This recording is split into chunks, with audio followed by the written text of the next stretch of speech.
Welcome, everybody. We are doing another episode of Indie Reads Aloud. We are coming close to our 200th episode, and I'm so super excited. Doing this for 3 years, I get to meet all kinds of amazing authors and listen to tremendous stories, and I have such a good time. Today, my dear friend Jean Davis is on the program. Welcome, Jean. I'm a little frustrated we haven't had you on the program yet, but I'm making up for it today. So I've been busy. I'm sorry. I'll be I here more know often. you Yeah. only have like, I don't know, 127 books published or something, right? 17. Okay. All right. I was close. Exaggerating slightly. Okay. Not well. Okay. So for those of you who don't know Jean the way I do, she writes an array of speculative fiction, including short stories, a space opera series, standalone novels, and a children's picture book series. There's two in that series so far about chickens. That's a whole other topic, which she also paints and illustrates. So it's very, very cool. When taking a break from fictional people, she spends her time with her musical husband, a small flock of ducks and chickens, of course, and an attention-craving terrier. And as we all know, ducks are like the source of happiness in life. So Exactly. you have built-in happiness in your I home. do. And I I have think a goose now too. So the goose gets to hang out and be happy with the ducks. So that's always fun. okay, so I need to come visit. Next time you're in town. That's right. Yes. Yeah. Yeah. Occasionally, when she's not doing things with fowl and terriers and Mm-hmm. husbands, she ventures outside of her home in West Michigan to play in her flower garden. She visits local breweries and eats gluttonous amounts of sushi, which I don't understand at all because, I'm a carnivore and I don't understand the whole not cooked food thing, but you go right ahead Mm. and you do you. I'll eat yours. Okay, that's fine. I'm just going to sit there and have a plate of fries and we'll have a good time. You can have hibachi. You can have your cooked food. I And like I'll eat the that. I sushi. like that. Okay, we can do that. Just not ducks. No, no, No cooking of the ducks. It's no. No the Peking duck. one No. the one line I draw in life, don't cook the ducks. Um, so can you give me, for the people in listener land who don't know you the way I do, can you just give me a brief kind of synopsis of your professional writing career and how you got started doing it? Okay. I So know asking it to be brief is like a ridiculous brief. request, Yeah. All right. but I started writing in third grade, and then have been writing ever since, which has been just a hot minute. Um, and I started writing more seriously. It was a hobby, all the way up to I was probably in my mid 20s when I decided that this was fun, and I kind of wanted to get into it a little bit more. And at which point I had children, and so that put everything in the back burner. And then always. Yeah. by the time I was in my mid 30s, I said, I want to get back to this, and I want to do it. I want to publish something by the time I'm 40. That was my goal. So I joined a critique group. I started getting into National Novel Writing Month, to do NaNoWriMo, which was a great gateway to meeting people and in the writer Absolutely. community, Yeah. and getting into writing in general and just practicing and learning all the things. And I wrote And some fan just, fiction for a while. vomiting the words. Yeah, learning how to, Yeah. Yeah. yes, learning how to, Yeah. like, I can actually write a rough draft in 30 days. Holy Yeah. crap, I didn't think I could do that. Yeah. Yeah. Because otherwise I was just puttering around the same novel for like 30 years Right. because And sometimes if you don't have those kinds of imposed deadlines, mm-hmm. you get so stymied with imposter syndrome that you just can't move forward. You're like, I'm not happy with this one sentence. I'm going to sit and play with it for, Yeah. a week and a half. Yeah. So I got into critique groups and meeting people and actually getting out and meeting writer people in person. And eventually I started publishing and got some short stories published my first novel, and I made my by 40 goal. So, and I've been writing ever since. So I've been published now for 14 years, I want to say, something around there. Um, in all different things. So yeah, it's been fun. Been fun It's, mentoring people coming up into going through the same journey I went through. and it's been so exciting to watch your career. Just over the years that I've known you, we met in, I think, 2018. Yeah, yep. I think I Yeah. had just At a got my first. Penguicon somewhere. Yes, I think I had Yes. my first couple novels published at that point, and I think you were only the second person in the world I met who actually wrote with a pseudonym. yeah, So yeah, that was like trying to get my brain locked into this. Oh, this is actually a thing people do. Like yeah. they have this whole other name thing, and I wrestled with that for a long time. But so So mine is a little story though. It's technically not. I mean, it is a pseudonym, but it's not. It's my middle name.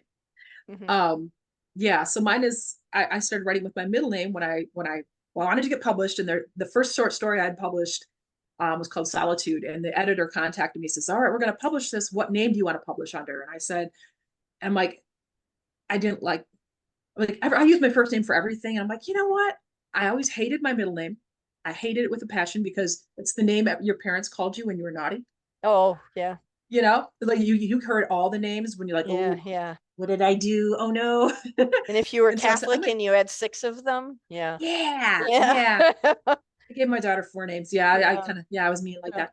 But yeah, so I said, you know what, I'm gonna reclaim my middle name and make it a positive thing and use it as I think my that's pen an name. awesome thing. So that was kind of my little recovering myself thing. So yeah, it became Yeah. my my Yeah, my I name. I And remember when I was 7 or 8 years old, my grandfather said, "You should appreciate your name because it's the first gift your family ever gives you."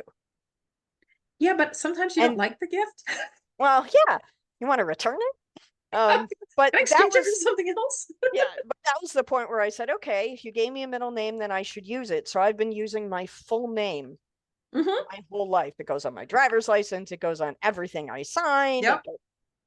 So when it goes on the tombstone, I'll be used to it. I have settled into it by then.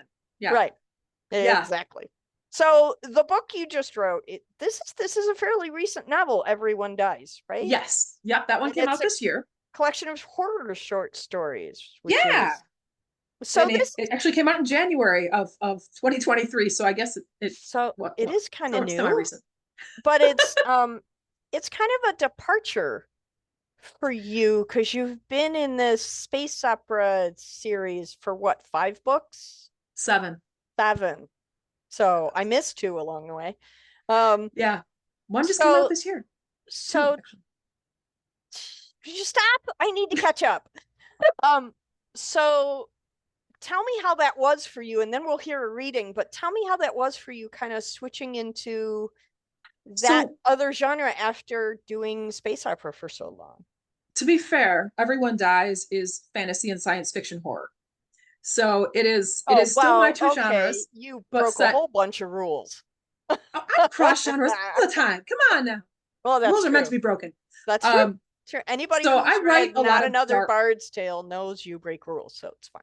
That's true, and you'll appreciate the story I picked because I picked it Awesome. for you. Awesome. Um, I know you like the funny ones. I do. So what I write a lot of dark things in the sci-fi fantasy books that I already write, Right. and so this is kind of just featuring more the dark stuff in the sci-fi and fantasy elements of those stories, but also dark. So it's aliens, androids, ghost demons, and vampires, all the fun ways in which everyone dies. Yeah. Oh, absolutely perfect. Oh, I'm Yeah. super excited to hear this. I've been looking forward to this now. I think we set this on the calendar like 3 months ago, and We I'm did because I so excited because you have a busy life. I have a busy life and I had to put it out here where I'm like Well, finally like I can breathe and again. you have Yeah. chickens, and that requires time. So, Well, the chickens actually are not my they're not so bad. No, it's letting the dog out all the time. No. yeah, I hear you. I hear you. All Yeah. right. So when you are ready, please, Miss Jean, take the microphone and read aloud. Everyone dies. Everyone dies. So everyone dies. The story I am reading is called The Summoning, which I have most artwork. So I did artwork for this as well. So I Oh, what all fun. interior artwork. Yeah. Cool. Um, so demons. We're going for demons this time, but Awesome. it's funny demons just for you. Oh, thanks. You're welcome. The 22-minute walk brought Ashley several blocks away to the t-shirt and souvenir shop where she worked. She stashed her backpack behind the counter, clocked in, and finished off the last of her coffee before tossing the cup in the overflowing trash bin. Can you empty that? Said Jennifer, the manager, clicking her freshly manicured, far too long to be useful nails on the countertop. I also left you a card of returns, and the stock truck should be here in an hour. Thanks. Have a good afternoon. Modeled that after one of the managers I used to have. Without waiting for questions or cutting remarks, Ashley was barely choking down. Jennifer clocked out, grabbed her coat and purse, and left. The usual flow of tourists trickled in, laughing at the snarky shirts, and took photos of each other in the silly hats. They made a few purchases, though Ashley often wondered if the sales even covered her minimum wage. The job wasn't great, but maybe someday she'd have Jennifer's position. For now, she didn't mind the generally slow-paced job. It gave her plenty of time to stream shows on her phone and keep up with her friends on social media, all while getting paid. She was halfway through season 10 of Supernatural, while keeping an eye on the rear surveillance camera for the stock truck, when a tickling sensation crept up her spine. Her teeth chattered and her hair stood on end like she'd stuck her finger in a socket. Her phone screen went black.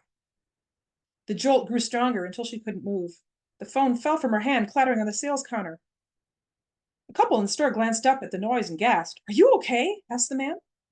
The shop seemed to spin, and everything rushed around her in a visual whirlwind. The woman screamed, but the sound distorted into a nightmarish pitch and went on until Ashley's ears felt like they might explode. Her vision went black, and then filled with rushing lights and sounds, a cacophony she couldn't process. She and everything else slammed to a halt. Ashley found herself in a stone room with 10 black-cloaked figures kneeling on the floor before her. "All hail the Dark Lord," said a deep male voice. "Hail, hail," chanted the others. Hi," said Ashley.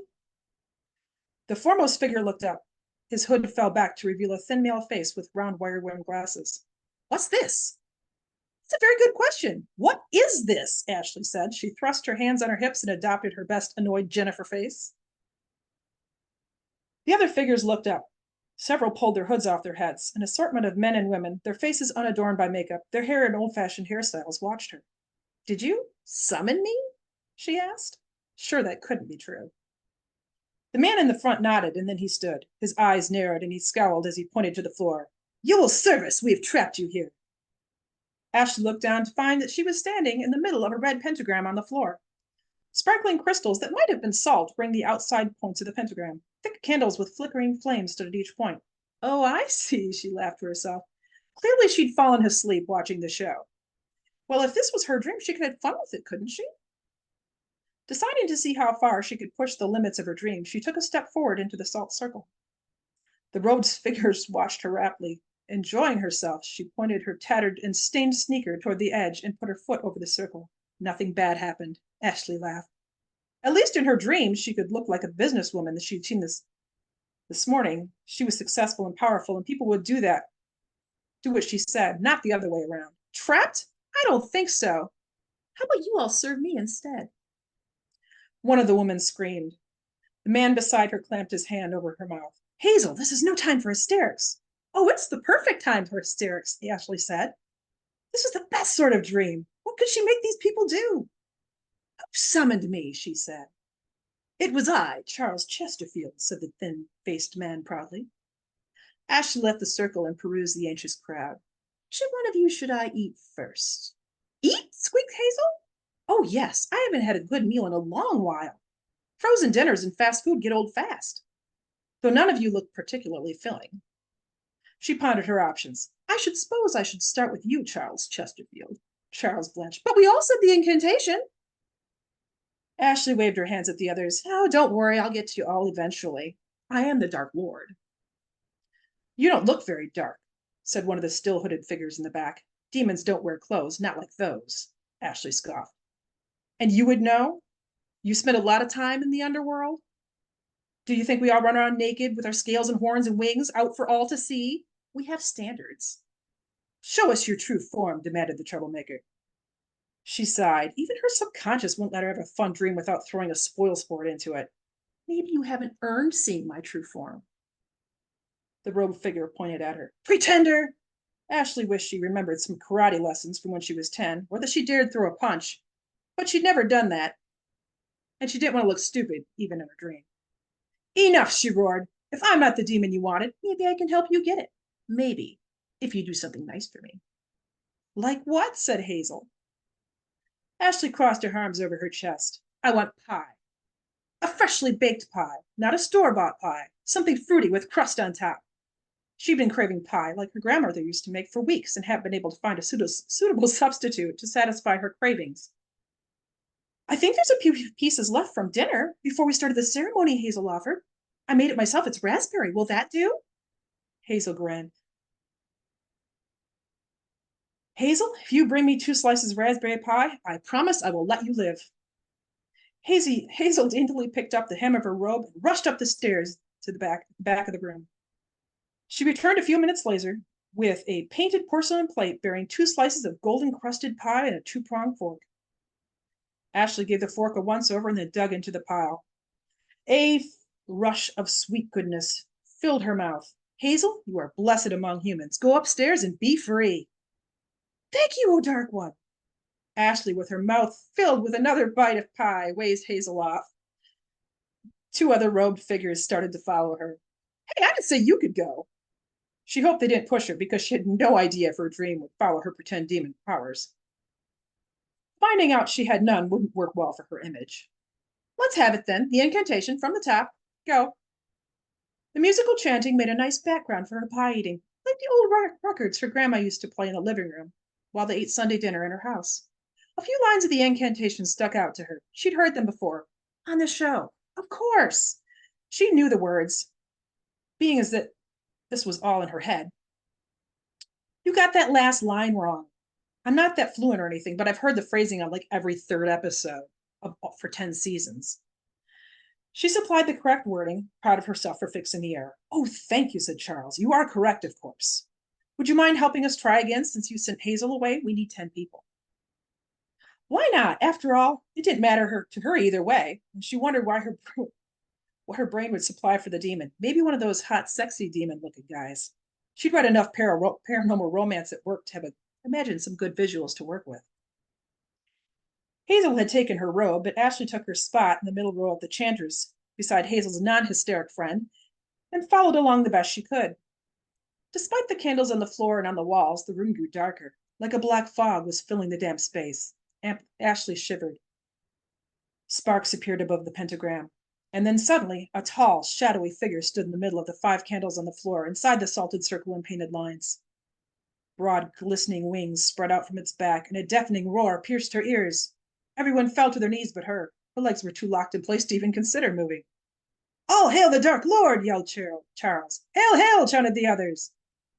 The figure stepped forward within the circle. The black fog thinned to reveal a blackened skin. Insects skittered over its body like a thin and ever-moving cloak. Giant horns spiraled out from its forehead. Its blood-red eyes looked them all over, and it chomped its black lips over a mouth of long, yellowed fangs. Definitely not the sexy demon Ashley had been hoping for. Why did her dreams have to suck?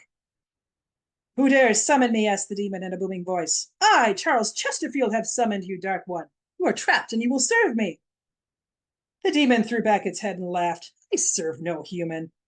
Seeing this was all about to go badly, Ashley stepped away from the chanters. Okay, Charles, I did my part. I'll leave you to it. I'm going to spend the rest of my time in Sleepyland eating what's ever left of Hazel's pie.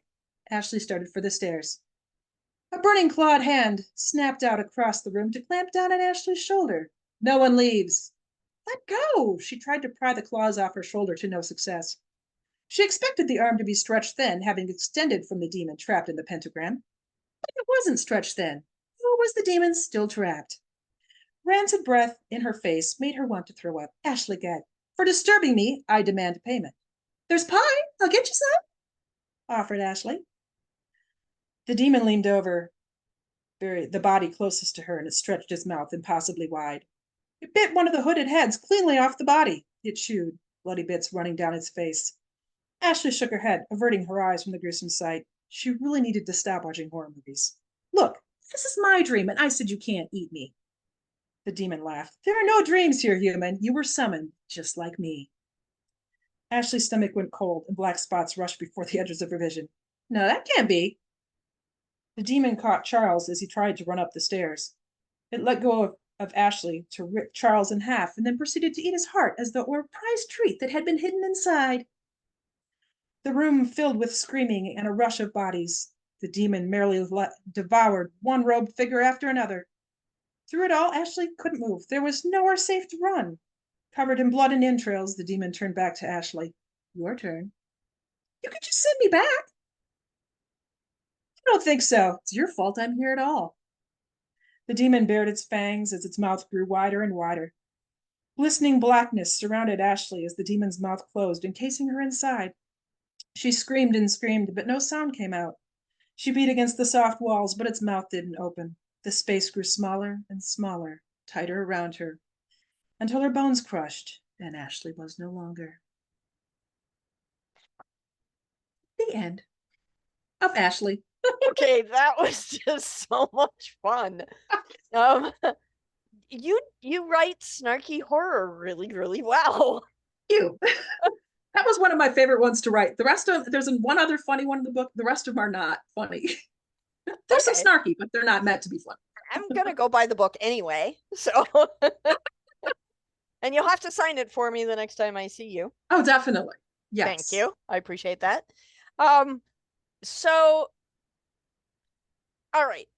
You shift gears from this amazing science fiction space opera incredibleness. Mm-hmm. You decide to write about a chicken because chicken came into your life. She's a sweet little chicken. She's very soft. Yes. Yes. Very soft and very lovely. And then you write this really wonderful fantasy thing that made me giggle so much when I read it. Not Another Bard's Tale. Oh my gosh. That's a fun one too. Yeah. That was absolutely the most fun I'd read that whole year. I just good. So much fun. And now you're doing this collection of horror, not horror. So I need to understand how your brain sits down to write a story. Because although I know you to be, I think, a true pantser at heart.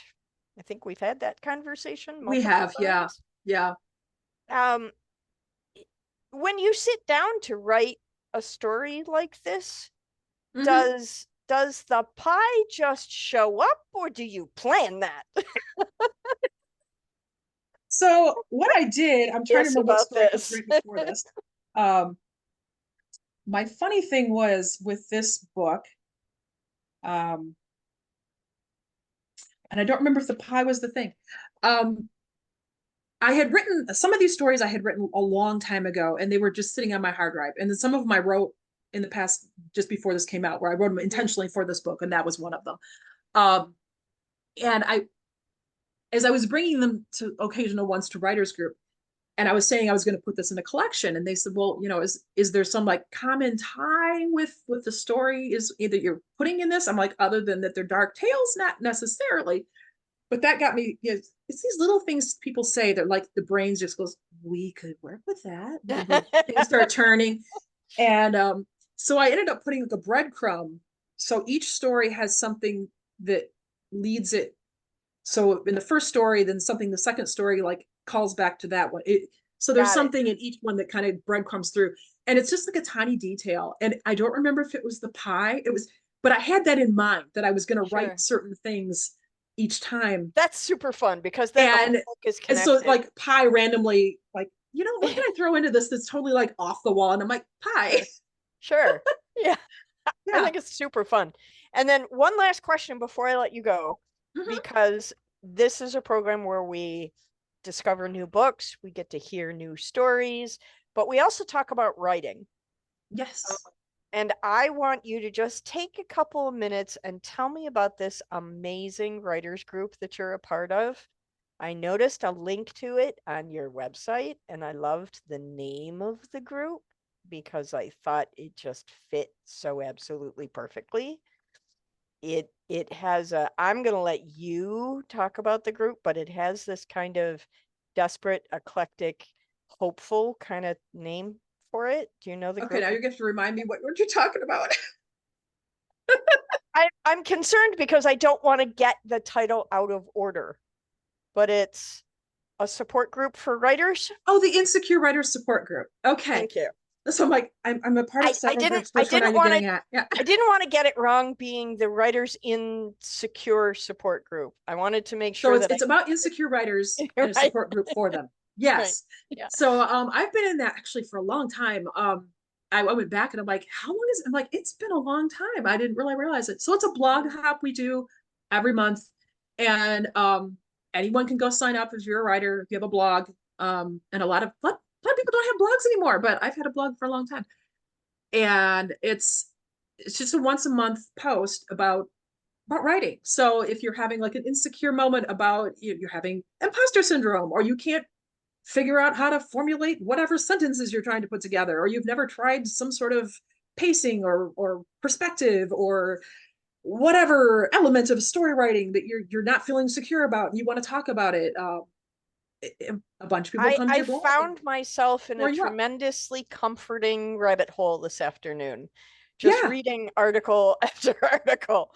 yeah, it's So just fun, and it's fun to go and I see think what it's a other people are great, struggling with and realize you're not alone, you know. yeah, yeah. I think it's a great resource for that. And I didn't Yeah, realize that the group existed. And these are indie authors and trad authors all coming yep, together to go, yep, hey, the keyword here is author, yep, right? it's authoring So support. yeah. Yeah, it's very, very cool. And anybody who's interested in that can check the show notes because there will be your website. You have linked to their group on your website as well. Yes, so it's on my website, and they do also have a Facebook group. And then yeah, so it gave me an excuse to post on my blog every month, because I used to be like a really good like once a week poster on my blog, and life got busy, especially once I Yeah, started really publishing books a lot, and I hear you. Yeah. I didn't have a chance to go back and do, I wasn't posting regularly anymore. And so this gives me like I have to post once a month to be Yeah. part of the group. Again, And if it's that gentle accountability thing, yeah, which it is. I just Yep. love. Yeah. Yep. So I do Excellent. that. And the website is jeandavisauthor.com, as is my Facebook and Instagram, because I try to make things very simple because we're busy. Well, and it means that we have to remember less ourselves. Exactly. You just remember Jean Davis is an author and I should go.com it. Yeah, Yeah. there you go. Yeah, exactly. It's perfect. Okay, so now that you've been initiated, you need to come back and read from the other 16 books because, Well, yes, I would love to yeah, do that. Now that I have some time coming up, we can do that. I think Yes. that's spectacular. Let's spend the Yeah. winter learning Gene Davis's work. Let's do He's that. hogging your show. I'm so glad you came by tonight. Thank you so much. And I love the story. I had my microphone turned off because you were making me laugh Well, and good. I didn't want to interrupt you. So anybody out there, go check out Jean's work. It's phenomenal. Just buy her books. You're not going to regret it. Just, I have to say it because it's true. And I Thank don't you. lie. So there you go. Thanks again, Jean. Have a Thank you. wonderful night.